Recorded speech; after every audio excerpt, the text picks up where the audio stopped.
네, 다양한 방면에서 이슈 분석해드리겠습니다. 투데이 분석 시간이고요. 교보증권 여의도 지점 최성환 부장 함께하겠습니다. 안녕하세요. 네, 안녕하세요. 안녕하십니까. 오늘 사실은 이제 부장님의 그 아침 방송이 오늘 마지막이라는 안타까운 소식을 들었는데 사실 아침 방송이 좀 피곤도 하시고 하시다 보니까 또 본업이 또 있으시다 보니 여의도 그래도 좀 가까운데 계속 나와주시면 안 되겠습니까? 다음 주부터 개편 또 되고 네. 또 좋은 프로그램들이 많이 생길 것 같고요. 그래서 저도 뭐 계속 보면서 응원하도록 하겠습니다. 네. 멀리서 응원해 주시겠다. 성 그으셨어요. 네. 일단 뭐 첫 번째 질문으로 바로 들어가겠습니다. 뭐 카카오 이야기를 좀 해봐야 될 것 같은데 이게 되게 재밌는 게 뭐냐면 제가 주말에 본가에 한번 이제 부모님 모시고 부모님 뵈러 갔었는데 갑자기 초인종이 울리더라고요. 주말 일요일 날. 그전에 갑자기 저희 아버지가 저희 부친께서 카카오 주식을 갖고 그 SM 주식을 갖고 있는데 주주총회 관련돼서 이제 그 요즘 최근 많이 있잖아요. 소액주주 운동 많이 있지 않습니까? 그거 서명 받으러 왔었어요. 그래가지고 그래서 저도 와, 이 정도인가? 라고 싶을 정도로 지금 전반적인 특히 SM 주식 그 소액 주주분들의 관심도 높은 게 이쪽인데 뭐 방금 저 뉴스도 보도됐지만 SM엔터를 공개 매수 관련된 부분들이 이제 스물스물 다시 또 올라오고 네. 있습니다. 관련된 부분도 좀 질문을 좀 드릴 텐데요. 그래서 카카오도 또 올라가고 뭐 그랬던 것 같아요. 어제 같은 경우에는. 지금 카카오가 이 사태를 좀 어떻게 해결할지, 뭐 어제 회의해가지고 이제 공개 매수 쪽으로 전환한 것 같거든요. 이에 대해서 좀 어떻게 보시는지. 카카오가 아직 포기하지는 않은 것 같습니다. 제가 네. 생각하기에는 아직 SM 이미 그 경영진과 또 카카오 그리고 이수만 전 총괄 프로듀서 그리고 하이브 이렇게 지금 대결 구도인데 일단은 그 카카오 같은 경우는 이 SM의 그런 IP 지식 재산권이죠. IP를 활용해서 그 동사의 카카오의 그 플랫폼 또 IT 기술을 접목해서 글로벌 엔터 사업을 하겠다라는 그런 거거든요. 카카오 입장에서는 지금 신사업이 이러한 그 엔터프라이즈 쪽 엔터 사업과 그리고 또 최근에 보면 헬스케어에도 상당히 좀 공을 들이고 있거든요. 카카오 헬스케어 그리고 또 AI 계열사인 카카오 브레인까지 해서 지금 신사업에 대해서 대표적인 신사업으로 좀 꼽고 있습니다. 그래서 지난번에 뭐 말씀을 드릴 때 제가 루님 말씀드릴 때 그런 네. AI 암 진단에 대한 말씀을 드렸는데 네. 카카오 역시 지금 그런 AI 암 진단 헬스케어 쪽에 지금 진출을 하고 있고요. 그런 부분들이 지금 이런 그 엔터 산업, 그러니까 SM도 그런 대표적인 신사업 하나에 들어있고 지금 주가가 지금 SM이 13만 100원인데요. 지금 증권사들이 지금 전망하는 거는 지금 공개 매수가가 13만 원에서 15만 원 정도 나오면 지금 뭐 적게는 9,300억에서 1조 한 700억까지도 자금이 소요될 것이다. 근데 이 자금을 어디서 그러면 가져올 거냐라는 건데요. 뭐 사우디 국부펀드랑 싱가포르 투자청에서 한 1조 2천억 정도 지금 자금을 확보하긴 했지만 그 자금을 전부 다 여기다가 쏟아붓기에는 좀 부담이 있는 거죠. 그렇죠. 그래서 이런 부분들을 생각한다면 결국엔 이제 주총까지 또 가봐야 될 것 같은데요.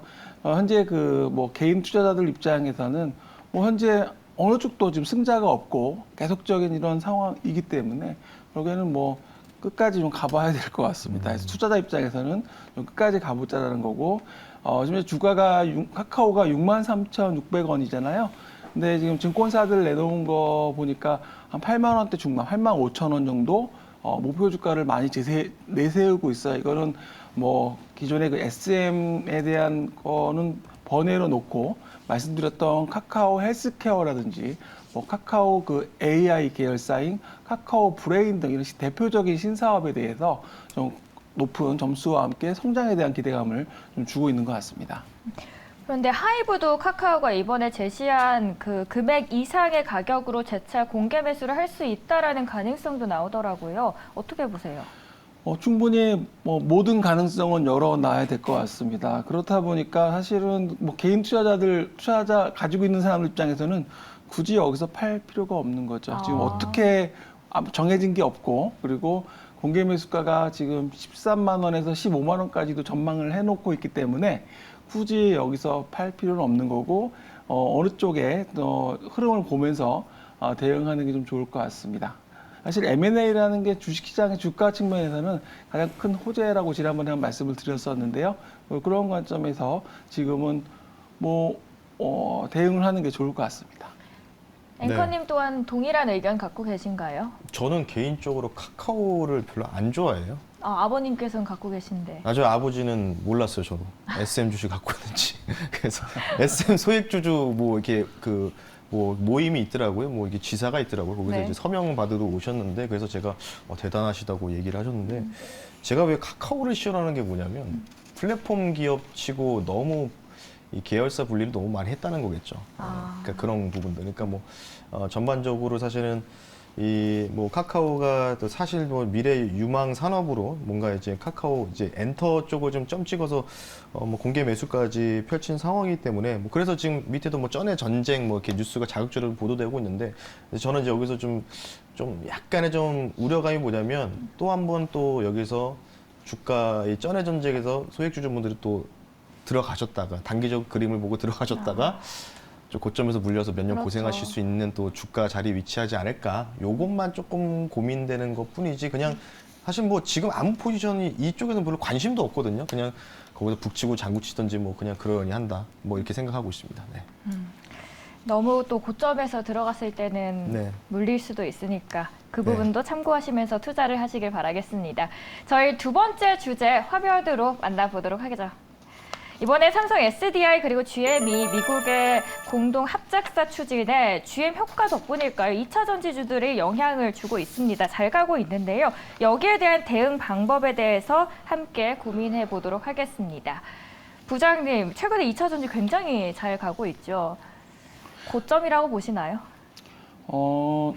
지난 시간에 아마 제가 말씀을 한번 드렸던 것 같습니다. 2차 전지에 대한 방향은 우상향이 맞다. 산업이 커진다. 맞아요. 그래서 그 중에서 그나마 좀 덜 오르는 기업을 찾아보자라고 해서 말씀드렸던 게 이녹스를 말씀을 드렸었는데 맞습니다. 이녹스도 꽤 주가가 지난주에 흐름이 이번 주까지 해서 흐름이 좀 좋았던 것 같고요. 또 삼성 SDI 같은 경우는 그동안에 좀 굉장히 보수적인 그런 그 스탠스를 가지고 있었는데 이번에 이제 이렇게 합작법인 또 다시 GM과 이런 MOU를 했다라는 점은 향후에 삼성 SDI도 역시 또 이제는 변화가 좀 있을 수 있다라는 거죠. 그래서 2차 전지에 대한 부분들이 사실은 LG 에너지 솔루션하고 그동안에 GM이 계속 협상을 이미 세 곳에서 합작법인을 했는데도 결국엔 삼성 SDI와 손을 잡은 이유는 완성차 회사 입장에서도 다양한 그런 공급 업체가 필요한 거고 배터리 쪽에서 또 배터리 업체 입장에서는 한 곳에만 집중하게 되면 또 리스크가 있잖아요. 그래서 결국에는 이제 서로 교차되는 그런 분위기 같습니다. 그래서 완성차 업체들과 배터리 우리 회사들이 이렇게 많이 좀 되게 되는데 지난번에 말씀드릴 때 LG 에너지 솔루션을 예로 말씀드렸던 게 작년 수주장고가 385조다. 근데 그렇게 딱 하면은 감이 안 오기 때문에 제가 작년 매출 기준으로 25조 매출을 했었다. 그렇게 보면은 10년 이상의 이제 물감 수준을 확보를 하고 있는데 계속적으로 늘어난다고 한다면 결국에는 그 이익단도 계속 수익성도 좋아지고 늘어나게 되면 현재 멀티플이 100배 이상 PER이 있다라는 부분들도 낮아질 것이다라는 말씀을 드렸거든요. 그래서 결국에는 성장주들에 대한 흐름이 결국에는 이런 S커브라는 부분에서 우리가 보통 흔히 얘기를 하는데요. S커브 요 아랫단에서는 예전에 따지면 그게 그 평면 디스플레이 이렇게 LCD 옛날 TV 넓은 TV가 500만 원, 1000만 원 했을 때 혹시 기억하시나요? 굉장히 비쌌던 평면 TV가 있었는데 그게 이제 그때는 별로 보편화가 안 됐지만 가격이 싸지면서 많이 커졌고 지금은 대부분 다 쓰고 이제 성숙산업으로 진입을 했거든요. 여기는 전기차 역시 지금은 아직은 요 아래 단계에 좀 있는 것 같습니다. 지금 향후에 미국의 IRA법이나 유럽에서 2035년 되면 내연기관 신차는 이제 판매가 안 된다고 하잖아요.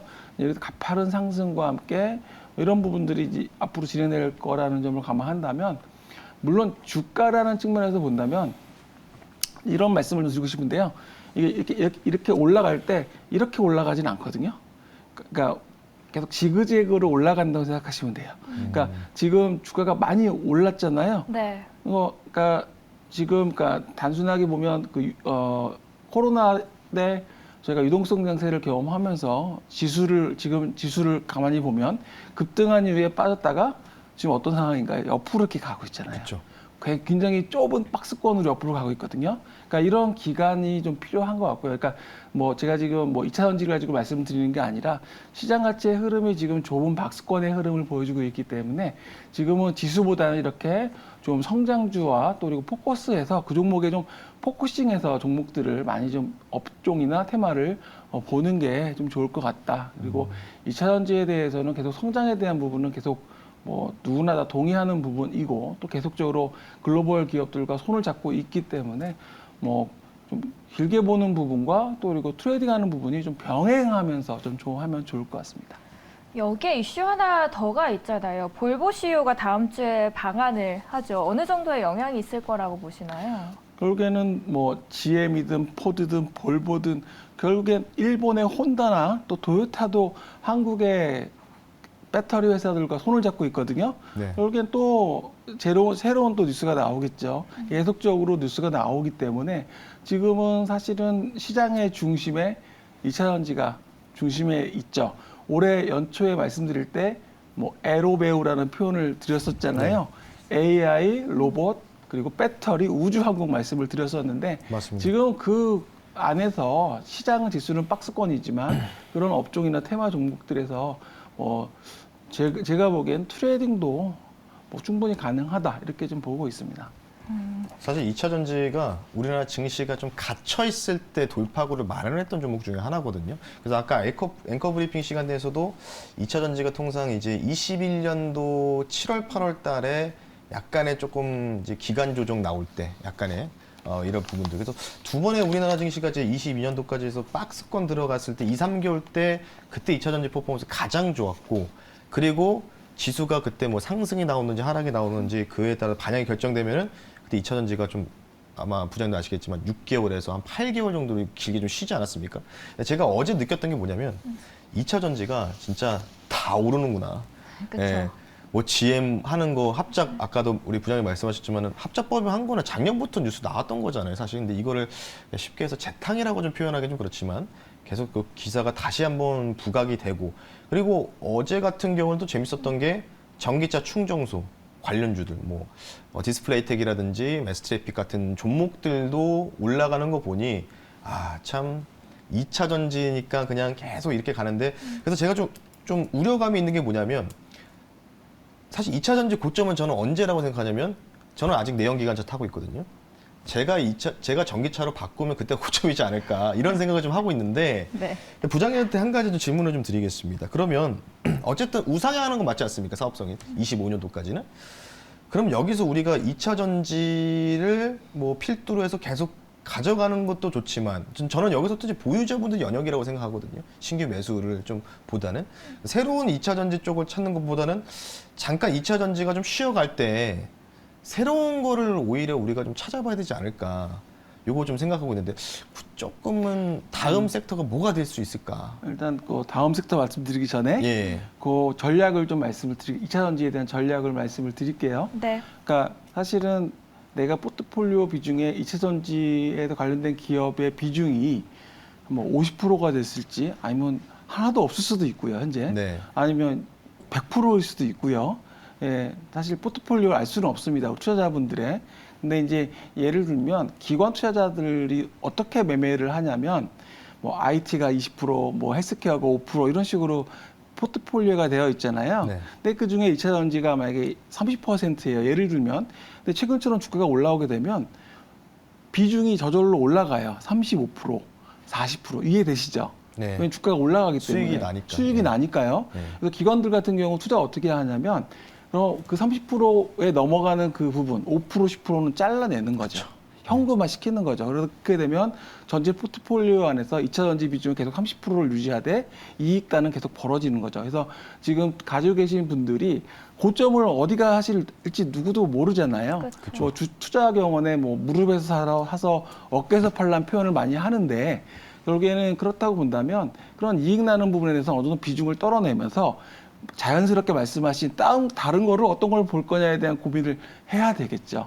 이제 그렇게 본다면 뭐 현재 지수가 박스권이고 특히 소외받았던 부분들이 저는 뭐 헬스케어도 있고요. 다양한 업종들에 좀 찾아보면 좋을 것 같은데요.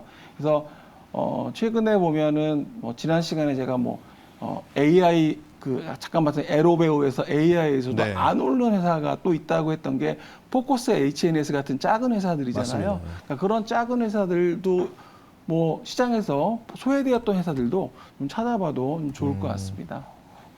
사실 부장님께서 에로배우라는 단어를 강력하게 이야기하셔가지고 사실 좀 어감이 에로배우라서 근데 그게 진짜 적중을 했어요. 사실 네. 에로배우에 가서 마지막에 우주항공이고 우주항공도 이제 모멘텀이 좀 받으면서 좀 튀었던 부분도 없지 않아 있었고 그래서 사실은 저도 보고 있는데 조금만 집요하게 한 가지 더 질문을 드리자면 약간의 종목을 좀 제가 여쭤보는 것보다는 네. 약간 좀 그 답변을 조금 애매모호하게 좀 하셨거든요. 헬스케어도 좋고 이렇게 돼서 좀 작은 종목이 크게 좀 시가총액 이제 성장할 수 있는 기업도 있을 것이라 했는데 딱 하나 섹터만 한번 풀어 주십시오, 부장님. 섹터 저는 사실 리오프닝 관련해서 네. 최근에 생각보다 많이 못 가더라고요. 그렇죠. 그래서 리오프닝을 뭐 중국과의 이슈라든지 여러 네. 가지 최근에 때문에 우리가 기대했던 것만큼 리오프닝이 올해 지금 현재 부진한데 저는 리오프닝 괜찮을 것 같습니다. 왜냐하면 뭐 지금 뭐 중국에서 관광객이 홍콩으로 뭐 간다 뭐 이런 얘기 많이 하거든요. 왜냐하면 엄청 뿌렸다고 네, 하더라고요. 이게 예. 약간 뭐 중국하고 한국과의 관계가 좀 틀어지고 하면서 이런 이야기들 많이 나오지만 실질적으로 제가 보기엔 그건 단기적인 이슈일 것 같고요. 궁극적으로 리오프닝, 이 코로나가 팬데믹이 끝났을 때는 엔데믹이 됐을 때는 리오프닝주가 당연히 수혜가 될 거고요. 그래서 네. 그 중에 리오프닝이 될 거고 그 리오프닝 안에는 정말 많은 업종과 테마가 있거든요. 그래서 네. 그런 리오프닝 관련주로 저는 보시면 좋을 것 같습니다. 시청자분들께서 부장님의 종목은 정말 좋다라고 하셨거든요. 근데 이 말이 나올 수밖에 없는 게 저번에 이녹스 말씀을 해주시고 그 이후로 꾸준히 계속 올라만 가고 있습니다. 방금 전에 리오프닝 말씀을 해주셨는데 리오프닝 안에서 한 종목 있을까요? 아마 기억하시겠지만 제주도 갔다 오시면서 롯데 아직- 관광개발 저는 뭐 올해 좀 계속 주목하고 있는 기업입니다. 그래서 카지노도 있고 면세도 있고 또 그런 복합 리조트가 있기 때문에 네. 저는 뭐 롯데관광개발 최근에 주가가 좀 빠지고 있거든요. 말씀드린 것처럼 리오프닝주가 부진합니다. 맞습니다. 지금 최근에 그래서 관련주로 롯데관광개발 좀 관심 있게 보고 있습니다. 사실 돈이 지금 다 그냥 2차 전지로 다 쏠려가지고 네. 그러니까 반도체에 들어갈 돈도 2차 전지로 그냥 가버리더라고요. 제가 느낌으로. 그래서 사실은 뭐 중국 엔데믹, 뭐 중국 노출도가 높은 기업들 오히려 우리 부장님께서는 조금 이런 기회를 있을 때 대중의 관심이 좀 떨어질 때 그때 좀 담아보는 전략이 필요하다 이렇게 좀 말씀을 좀 드리면서 정리를 한번 해봤습니다. 자, 세 번째 질문, 마지막 질문 들어가겠습니다. 바로 사실 딱 한 2년, 뭐 2년 전에 사실은 이제 거의 1년 전이겠죠. 딱 이때쯤에 이제 우크라이나 전쟁이 이제 발발을 하면서 터지면서 이제 뭐 사료, 뭐 비료, 뭐 곡물, 식량 뭐 전반적으로 뭐 에너지 관련된 관련주들 굉장히 좀 많이 올라갔었는데 그래서 다음 타겟트가 약간 더 중국에서도 중국 안보 강화 올해 곡물 생산 5천만 톤 늘린다 소식 나오면서 관련주들에 조금 이제 들썩일 가능성도 있다. 그러면 어찌 보면 이제 농기계 업체들 있지 않겠습니까? 그래서 그쪽으로 좀 수혜 가능성들을 좀 많이 지금 최근에 이제 관심도가 높아지고 있는데 그에 대해서 좀 구체적으로 어떻게 생각하시는지. 예. 네, 저는 이제 구매 기업으로 본다면 비료주라든지 뭐 여러 가지 이런 농업 관련된 뭐 곡물 생산 관련된 회사들에 대한 뭐 뉴스도 뭐 나올 수 있지만 기본적으로는 좀 최근에 그런 앞서 그런 자율주행이라든지 AI라든지 관련된 또 농기계 쪽으로 농슬라라고 불리고 있는 그런 회사들도 많이 있거든요. 네. 그래서 뭐 TYM 같은 경우 회사도 한번 이 시간에 한 말씀을 드렸던 것 같기도 한데요.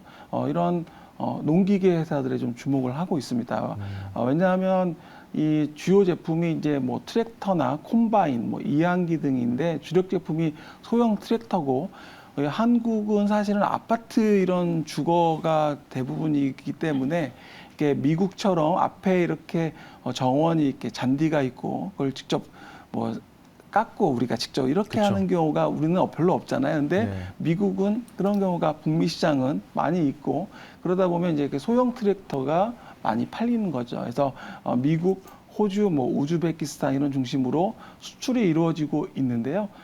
일단은 뭐 이런 제설 작업이나 눈이 많이 왔을 때 뭐 잔디를 깎는다거나 텃밭을 다 가꾼다거나 이런데 이제 1인 1가구, 그러니까 1가구당 한 대씩 그래서 필요가 그렇게 소요가 이루어지는 거죠. 특히 이제 자율주행이 또 이제 농사에 적용되면서 뭐 사람이 이렇게 직접 하던 거를 직접 AI가 적용이 돼서 이렇게 자율주행하면서 이렇게 움직이는 그런 부분들도 있습니다. 그래서 현재는 레벨 3까지 현재 기술력까지 개발이 되었다고 해요. 그래서 지금 사실은 뭐 러시아 우크라이나 전쟁 이후에 이런 곡물 쪽에 대한 그런 안보가 또 강화 또 이슈가 됐었고 네. 또 그런 부분들 최근에는 뭐 보시면 그래서 결국에는 중국도 거기서 곡물 생산을 5천만 톤을 늘린다라고 한다라는 거는 결국에 그런 비료나 이런 것도 필요하겠지만 농기구의 어떤 그런 그런 부분들도 분명히 필요하겠다. 그래서 TYM은 사실은 1951년에 동양물산으로 시작한 굉장히 오래된 국내 네. 대표적인 농기계 회사니까 이런 회사들이 좀 수혜가 되지 않을까. 그래서 지금 신한증권에서 지금 주가가 2,700원 정도 하는데 목표 주가를 지금 3,900원 제시를 하고 있거든요. 그러니까 뭐 계속 뭐 조정을 이렇게 받고 있다면 앞서 말씀드린 것처럼 많이 오르는 종목들보다는 오히려 이렇게 좀 조정받고 있는 기업들을 타이밍을 찾는 것도 중요하겠다라고 좀 생각을 하고 있습니다. 사실 TYM이 이제 그 농슬라의 대표적인 주자지 않습니까? 그렇죠. 저는 TYM이 사명이 좀 잘못됐다고 생각해요. 뭐냐면은 실적으로 예전에 사료주 움직일 때 막 뭐 한일사료 뭐 지금 이제 구 현대사료가 이제 바뀌었죠. 지금 사명이 바뀌었는데 그러니까 사료라고 붙으니까 막 올라가는데 TYM 하면은 사실 농기계라고 생각이 안 들거든요. 생소하실 수도 예. 이름이 좀 어렵긴 합니다. 약간 자동차 부품 회사인가? 약간 이런 네, 생각이 맞아요. 좀 들고 네. 있어서 그래서 저는 개인적으로 사명을 좀 변경해야 주가가 좀 올라가지 않을까 이렇게 지금 생각을 해서 좀 농을 좀 섞어봤는데 그럼 추가적인 좀 질문을 좀 드리겠습니다. 뭐 이 관련돼서 마지막 질문인데요. 식량 안보 관련된 부분이니까 결국은 지금 우크라이나 이 사태가 계속해서 뭐 뉴스가 우크라이나가 조금 최근에 패전을 거듭하고 있다는 소식이 좀 들려오고 있거든요. 계속해서 장기화. 그렇게 되면은 우리 부장님께 봤을 때 TYM도 중요하지만 아까 이제 사료는 약간의 좀 패스를 하신 것 같아서 사료 관련된 부분들만 약간 간략하게만 코멘트 좀 부탁드리겠습니다. 사료 쪽으로는 국내에서 그런 첨가제를 만드는 회사들이 몇 군데 있습니다. 그런 회사 중에 하나가 CTC 바이오도 있고 지금 화면에 네. 나오는 회사들인데요. 그러니까 예를 들면은 그런 거죠. 그러니까 기존에 질 좋은 사료를 먹이다가 이렇게 곡물가가 올라가게 되면 아무래도 약간 저급 사료를 먹일 수밖에 없거든요. 그렇게 되면 그 소화 흡수율이 이제 가축들이 떨어지게 됩니다. 네. 그러면 그 소화 흡수율을 올려주기 위한 첨가제들이 사용이 되게 됩니다. 그래서 그런 그 사료 첨가제로 들어가는 회사들이 어떤 회사들이 있는지 찾아보시면 좋을 것 같고요. 그래서 곡물가에 대한 부분이 올해도 계속 장기전이 된다면 계속 올해도 또 이슈가 될 수 있고 계속 중국이 5천만 톤을 늘린다는 거라고 한다면 관련된 회사들도 좀 같이 보셔도 좋을 것 같고요. 그래서 궁극적으로는 국내에 대한 부분도 있지만 해외 쪽으로 나갈 수 있는 회사들도 있다면 같이 보시면 좀 좋을 것 같습니다. 마지막 질문으로 혹시 사료랑 농기계 지금 두 가지 말씀을 해주셨잖아요. 그 안에서 꼽자면 농기계를 꼽으실 거죠? 먼저 말씀드렸던 게 사실은 이제 TYM을 말씀을 드렸고 농기계 말씀을 드렸는데요.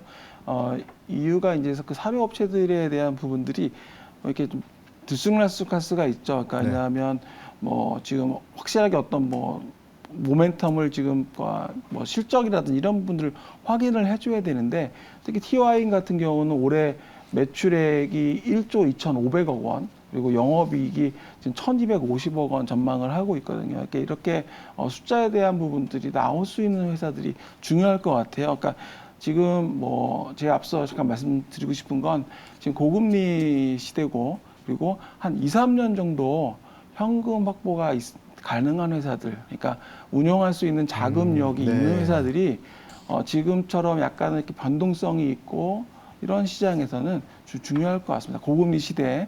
그래서 그런 회사들에 투자를 하시는 게 좀 더 안전할 것 같습니다. 네. 새벽에 나오는 거 참 쉽지 않거든요. 근데 몇 개월 동안 계속해서 새벽에 나와서 좋은 이야기 해주셔서 감사합니다. 지금까지 교보증권 여의도 지점 최성환 부장 함께했습니다. 잘 들었습니다. 감사합니다. 감사합니다.